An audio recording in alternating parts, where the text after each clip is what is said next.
Resident Alien, Season 2, Episode 4. This marks the halfway point. I believe this season is 8 episodes. And coming off of last week, which I liked it, a lot of people didn't really. I can tell by the comments alone and the dislike button on my last review that people didn't like last week's. Coming off of that one, you need to do something different because I think just the taste that left in people's mouths wasn't great for everybody. So doing something different, I think, was very important. Luckily, it found some good footing. There was a lot in this episode where I was like, "Oh, this is good. This is cool." But I think there's a distinct lack of this season that I'm starting to feel where it needs a little bit more going on. Maybe it's because our budget is smaller. I don't know. I can't confirm that. Maybe the budget is smaller, so we can't do as much intense stuff. Maybe. It's weird. I like it. There's some good stuff in here. We open and close this episode showing you Linda Hamilton. She's back. She's finally back through the season. I was wondering when she was going to show up. Well, here she is. She has captured the wrong doctor, as we saw in the last season. And she wants to believe that this is an alien. It's not. And she's like, oh shit, I made the wrong choice now. What am I going to do?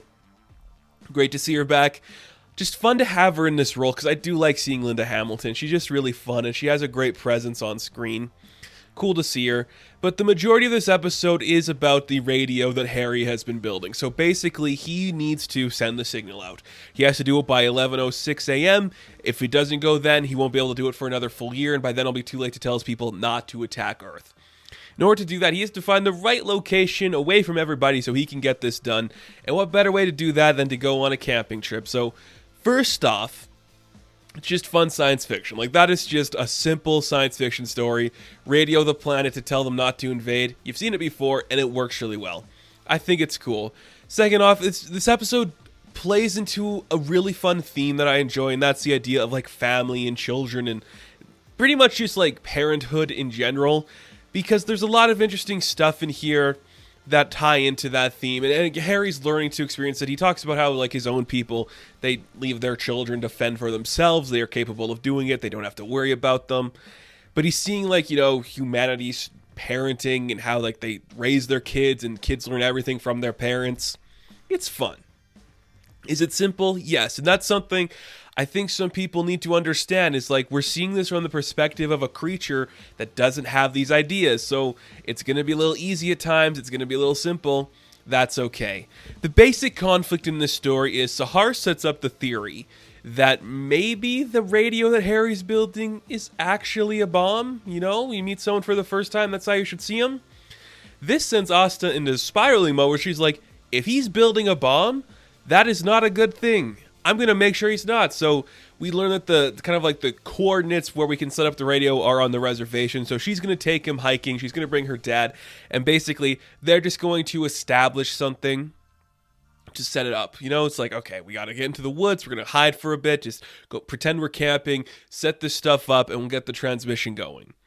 But as we are on the reservation, we do meet some more of Asta's extended family. And we meet this character named Drew, who is like the city guy, and he's just from the big city. We don't specify what big city, but he's coming home, and he always feels like he has to put pressure on him because he's like the guy who comes back and everyone wants to talk to him and everything.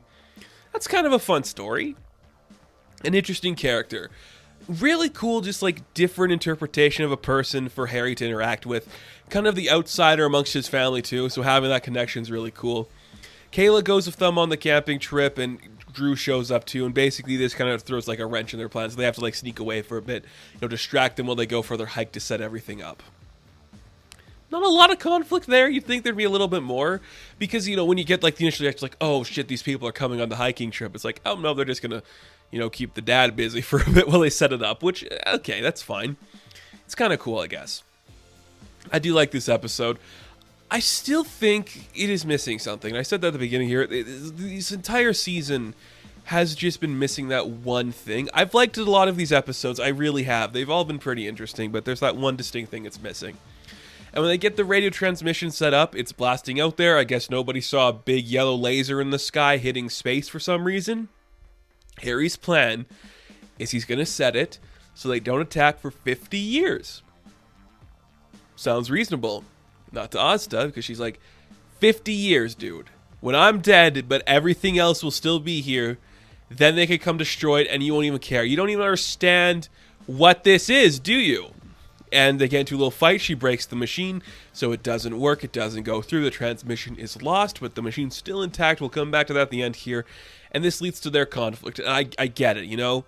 This whole story is about Harry learning to be human and coming to terms with everything.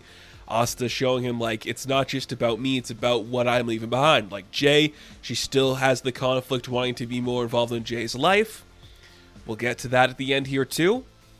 But is it her cousin, Sunny? Is Sunny her cousin or her sister? Or there's some relation. So Sunny, one of the people that we met in the first season, she is pregnant and she is about to give birth. And this kind of like leads to Harry seeing the beauty of children, the beauty of humanity's, you know, bond towards their kin. It's kind of a nice moment. It's very sweet.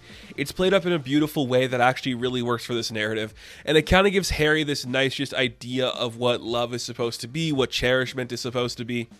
It's a good arc for him. He learned something there. It's a really cool thing just to have him see, have him experience. And as we're seeing go to that side of the parenthood stuff, there's like the other parts of the parenthood storyline too. Darcy plays a big role in here too.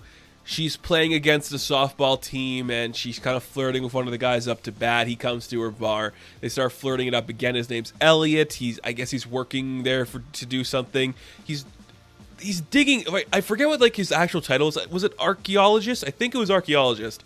He's digging something up. So clearly it's going to be connected to some alien thing. Like it just has to be. We're an alien show. There has to be somebody digging up some alien parts.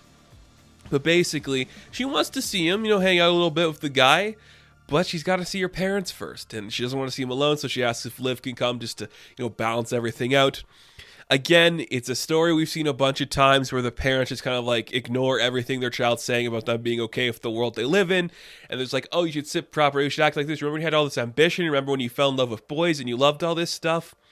And Darcy just gets sick of it. And in a very Darcy way, she makes a public just outburst and storms off. And I'm like, that's cool. I really like that. It's authentic to her character, and it works really well.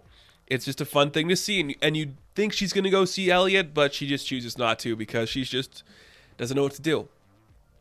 I kind of like it too. Like they set it up where you're like, oh, she's going to go make a mistake. She's going to run into the arms of somebody that she shouldn't. But we see at the end of the video because, you know, Asta's having these feelings like witnessing the birth of a member of her family and thinking about Jay, she runs into the arms of her ex-boyfriend? What's his name? Asta's ex that was also the father to Jay, I forget his name, runs into his arms. And I literally went, oh, babe, come on. You don't have to do this. You don't have to do this choice, babe. You're fine. You got your family. You got everybody with you. Why would you fall back to this man? Oh, but I get it. Story and all that. It makes sense. It's just sad to see her make these choices because you really don't want her to. You just want her to be happy and fine on her own. Oh, Asta, you'll be okay, babe. You got it. You're strong. You can get through it, but you fall back there. And we don't really see what Darcy does or where she goes or how her story ends up, but I get it. It's cool. Darcy, I think, is my favorite character. I say it every time. That personality and that character could come off so annoying or just so poorly written in a lesser show or with like lesser talents creating that character. They do a good job of balancing up Darcy. We also see here that Ben still wants to have people talk about patience in a good way, so him and Kate go to this restaurant in Jessup. They're like, oh, they got good food here. Let's figure it out. The mayor gets into a kerfuffle with Ben. They kind of like argue a little bit. Kate stands up for him. It's like, this guy sucks. We're not coming back here. We're slandering this place. Great moment, because that's all Ben's going to do. Ben's arc this season, I'm going to love my wife in ways we've never loved before, and I'm going to protect my town in ways I've never protected it before. It's funny. It works. I'm on board with it. Great use of that character. Great way to end that story. We also see a funny little moment here with Sheriff Mike where Judy comes in and she thinks like, oh, we're dating or we could start something up because we danced at the bar one time. He doesn't want to do that. Liv's trying to push him to go out and date people. And we actually see that Mike does go on a date and it gets a little too personal when he has to bring up his past. And his past involves his partner being killed because of something he did. And it makes him walk out on the date, which they set this up before. they set this up before when he has drinks talking about the people, on the anniversary. It's cool. It works. It's fine.